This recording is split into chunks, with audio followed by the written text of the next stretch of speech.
गंगा पार करना की कथा। ब्राह्म बेला में राम ने शैया का परित्याग कर दिया और लक्ष्मण से कहा, तात भगवती रात्रि व्यतीत हो गई। अब सूर्योदय का समय आ पहुंचा है। कोकिल की कूक सुनाई दे रही है। मोरों की बोली सुनाई दे रही है। यही वह अवसर है जबकि हमें तीव्र गति से बहने वाली समुद्रगामिनी परम पावन गंगा को पार कर लेना चाहिए। सुमित्रा कुमार लक्ष्मण ने श्री रामचंद्र जी के कथन का अभिप्राय समझकर गुह और सुमंत को बुलाकर पार उतरने की व्यवस्था करने के लिए कहा। निषादराज ने अपने मंत्रियों को आदेश दिया कि एक सुंदर द्रुतगामी नौक ले आओ। आज्ञा पाते ही निषादराज के अनुचर तत्काल जाकर उनके लिए एक श्रेष्ठ नौक ले आए।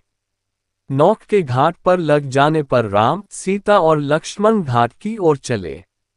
उन्हें घाट की ओर जाते देखकर मंत्री सुमंत ने हाथ जोड़कर कहा, हे रघुकुल शिरोमणि, अब मेरे लिए क्या आज्ञा है।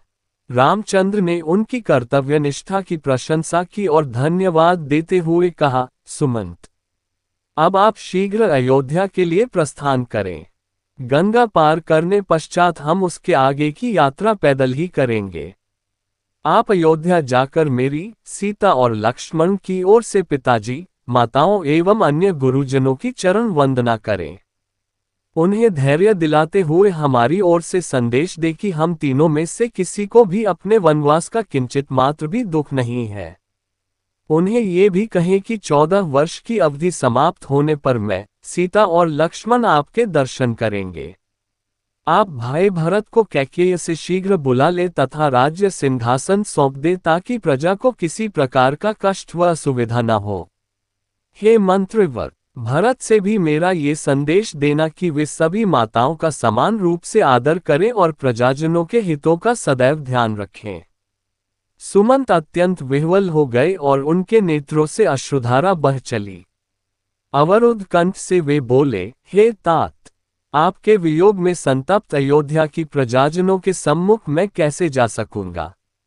जब वे पूछेंगे कि आप लोगों को छोड़कर कैसे लौट आए तो मैं क्या उत्तर दूंगा।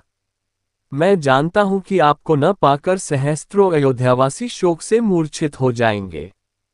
उनकी दशा सेनापति रहित सेना जैसी हो जाएगी।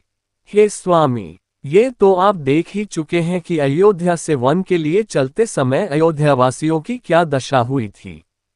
इस खाली रथ को देखकर संपूर्ण अयोध्या नगरी का हृदय विदीर्ण हो जाएगा।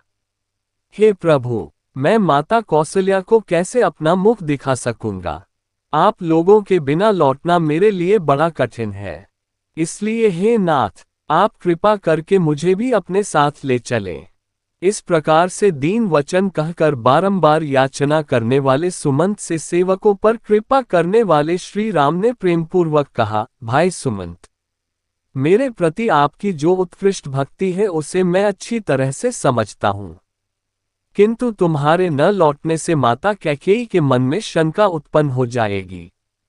वे समझेंगी कि हम लोग षड्यंत्र करके राज्य में ही कहीं छुप गए हैं।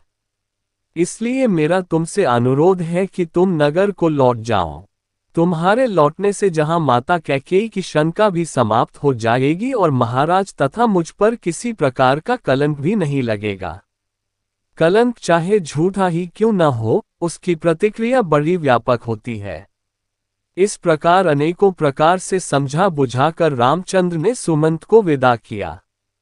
सुमंत अश्रुपूरित नेत्रों से रथ में बैठकर अयोध्या के लिए चल पड़े।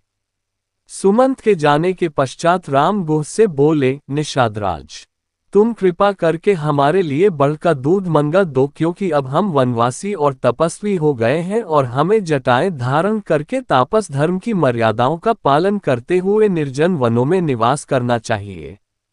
राम की बात सुनकर गुह स्वयं जाकर बढ़ का दूध ले आए, जिससे राम, सीता और लक्ष्मण ने जटाएं बनाई और नियम पूर्वक तपस्वी धर्म को स्वीकार करते हुए गंगा पार करने को उद्यत हुए। नौक पर सवार होकर तीनों ने कलुषहारिणी गंगा को पार किया। गंगा के पार पहुंच जाने पर राम ने गुह को हृदय से लगा लिया। फिर उनके स्नेहपूर्ण आतिथ्य के लिए उनकी भूरी भूरी प्रशंसा करते हुए उन्होंने निषादराज को विदा किया। इसी भगवान की वीडियो देखने के लिए सब्सक्राइब करें चैनल को और बेल आइकॉन दबाएं।